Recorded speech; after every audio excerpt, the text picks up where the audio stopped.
સમાચાર ભાવનગરથી ભાવનગરના ગીતા ચોક વિસ્તારમાં એક ફ્લેટની સીડી તૂટવાની ઘટના બની। ઋષભદેવ ફ્લેટમાં રેનોવેશનની કામગીરી ચાલી રહી હતી તે સમયે આ દુર્ઘટના સર્જાઈ।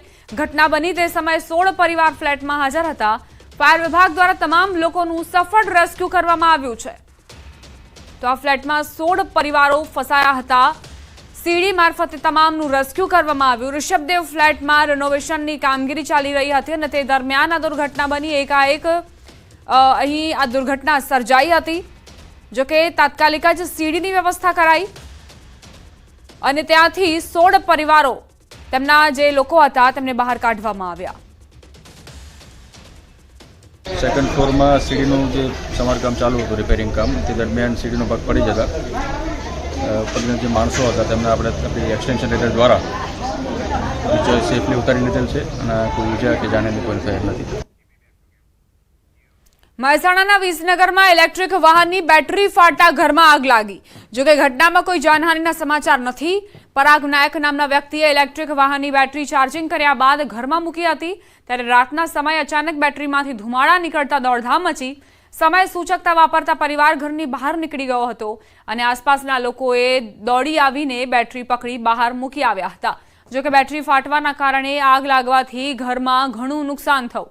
સમગ્ર મામલે પરાગ શાહનું કહેવું છે કે કંપનીમાં અગાઉ 2 વખત બેટરી ફોલ્ટ બાબતે જાણ કરી હતી પરંતુ કંપનીએ કોઈ પણ દરકાર લીધી નહીં। મારા પાસે ઈવી સ્કૂટર છે, એની બેટરીમાં બ્લાસ્ટ થયો હતો પણ અમે સમય સૂચકતા વાપરતા અમે લોકો હું મારા દીકરો બધા બહાર નીકળ્યા। આજુબાજુવાળા પડોશી બી આવી ગયા હતા પણ તોય અમારા ઘરમાં ઘણું બધું નુકસાન થયું છે। કંપનીને 2 વર્ષથી અમારો પ્રોબ્લેમ હતો ચાર્જરનો, બેટરીનો। ઘણીવાર એમને રજૂઆત કરવા છતાંય કંપની અમારી કોઈ વાત સાંભળવા તૈયાર નથી। હવે વાત 4 પગના આતંકની।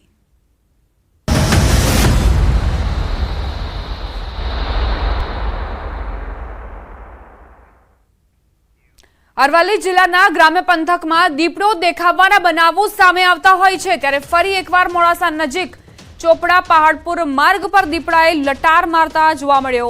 દીપડાને જોઈ વાહન ચાલકો ઊભા થઈ ગયા હતા। તેને કારણે લોકોમાં દીપડાનો ભય ફેલાવ। પશુપાલકોને જંગલ વિસ્તારમાં લાકડા કાપવા જતા લોકોમાં પણ ભય સર્જાવ। દીપડો દેખાતા સ્થાનિકોએ વન વિભાગને જાણ કરી। વન વિભાગ દ્વારા જંગલ વિસ્તારમાં પાંજરું મૂકવામાં આવ્યું છે ત્યારે દીપડાને પાંજરે પૂરી માનવ વસ્તીથી દૂર સલામત સ્થળે ખસેડી લેવાની ગ્રામ લોકોની માંગણી છે। સ્થાનિકોનું કહેવું છે કે જંગલ વિસ્તાર લગભગ 3 કિલોમીટરનો છે। એક પાંજરાથી કશું જ નહીં થાય, વધુ 4 થી 5 પાંજરા મૂકવામાં આવવા જોઈએ। ત્યાં દીપડાનો બહુ ત્રાસ છે, લગભગ છેલ્લા 7-1 દિવસથી આ બહુ જોવા મળે છે।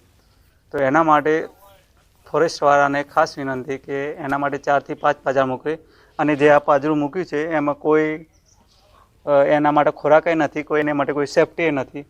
તો એની ખાસ વિનંતી કે એના માટે કોઈ કરે। લગભગ 4-5 પોજડા વધારે મૂકવામાં આવે અને અહીંયા પોજડા ના હોય તો બીજા જિલ્લામાંથી પણ લાવીને અને આ દીપડાને પકડવા માટે જે પોજડા મૂકવામાં આવે અને ખાસ તો એ પોજડું જે ખાલી શોભાનું ગોઠિયા સમાન છે એમાં એનો દીપડાનો શિકાર મૂકવામાં આવે કે જેથી કંઈ દીપડો અંદર જેનો શિકાર કરવા જાય તો પેસી જાય અને પકડાઈ જાય।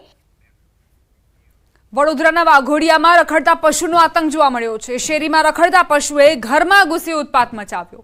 રણછોડજી ફળિયાના ઘરમાં આખલો ઘૂસ્યો, અનાજ સહિત રસોઈના સામાનને નુકસાન પહોંચાડ્યું। ઘરના સભ્યોમાં ભય વ્યાપ્યો અને ઘરના સભ્યો બહાર દોડી ગયા। આખલાએ ઘરમાં ઘૂસીને સામાનને વેરવિખેર કર્યો। 1 કલાક સુધી આખલાએ ઘરમાં તાંડવ મચાવ્યો। ભારે જહેમત બાદ આખલાને ઘરની બહાર કઢાવ્યો।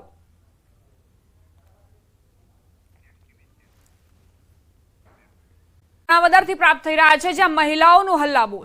સમયસર સફાઈ ન કરાતા મહિલાઓ ઉગ્ર બની કચરાના વાહનની ચાવી કાઢીને હલ્લાબોલ કર્યું।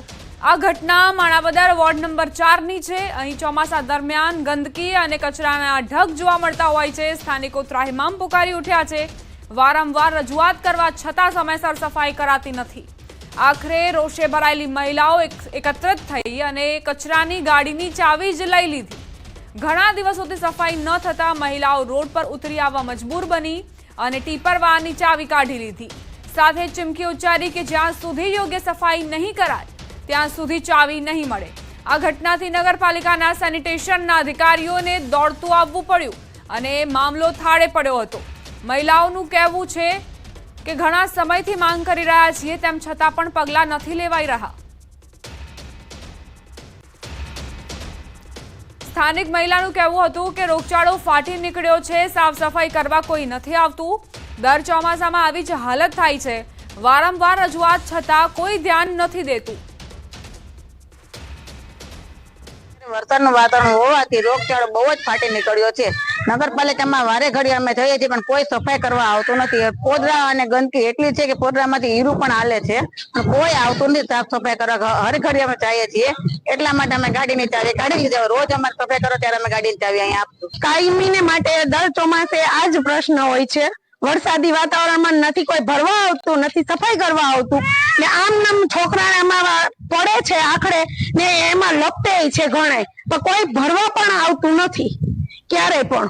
ને દર વખતે રજૂઆત કેટલી વાર કરી પણ કોઈ જવાબ આપતું નથી. એટલા માટે આજે અમે ગાડીની ચાવી લઈ લીધી છે.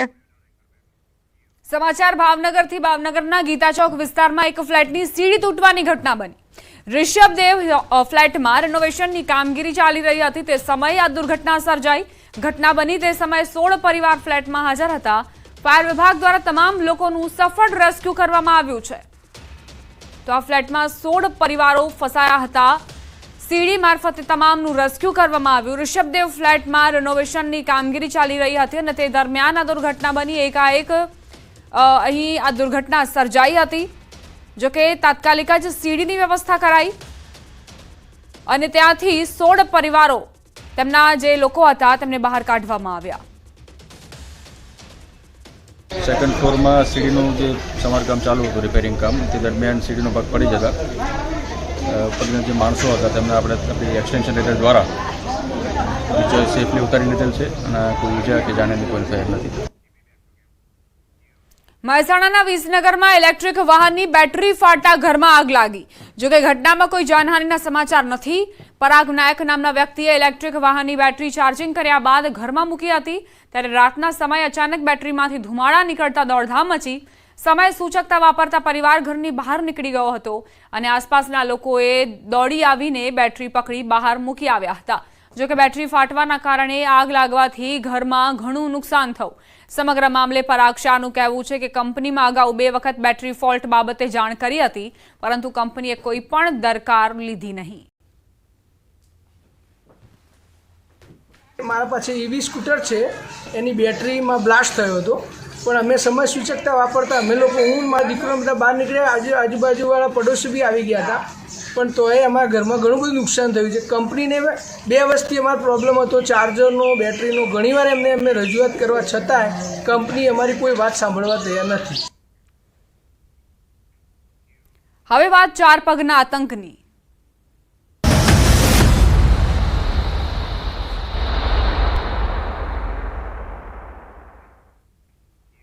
અરવલ્લી જિલ્લાના ગ્રામ્ય પંથકમાં દીપડો દેખાવાના બનાવો સામે આવતા હોય છે. ત્યારે ફરી એકવાર મોડાસા નજીક ચોપડા પહાડપુર માર્ગ પર દીપડાએ લટાર મારતા જોવા મળ્યો. દીપડાને જોઈ વાહન ચાલકો ઊભા થઈ ગયા હતા. તેને કારણે લોકોમાં દીપડાનો ભય ફેલાવ. પશુપાલકોને જંગલ વિસ્તારમાં લાકડા કાપવા જતા લોકોમાં પણ ભય સર્જાવ. દીપડો દેખાતા સ્થાનિકોએ વન વિભાગને જાણ કરી. વન વિભાગ દ્વારા જંગલ વિસ્તારમાં પાંજરું મૂકવામાં આવ્યું છે. ત્યારે દીપડાને પાંજરે પૂરી માનવ વસ્તીથી દૂર સલામત સ્થળે ખસેડી લેવાની ગ્રામ લોકોની માંગણી છે. સ્થાનિકોનું કહેવું છે કે જંગલ વિસ્તાર લગભગ 3 કિલોમીટરનો છે. એક પાંજરાથી કશું જ નહીં થાય, વધુ 4 થી 5 પાંજરા મૂકવામાં આવવા જોઈએ. ત્યાં દીપડાનો બહુ ત્રાસ છે. લગભગ છેલ્લા 7-1 દિવસથી આ બહુ જોવા મળે છે. તો એના માટે ફોરેસ્ટવાળાને ખાસ વિનંતી કે એના માટે 4 થી 5 પાંજરા મૂકે. અને જે આ પાંજરું મૂક્યું છે એમાં કોઈ એના માટે ખોરાક નથી, કોઈ એના માટે કોઈ સેફટી નથી. તો એની ખાસ વિનંતી કે એના માટે કોઈ કરે.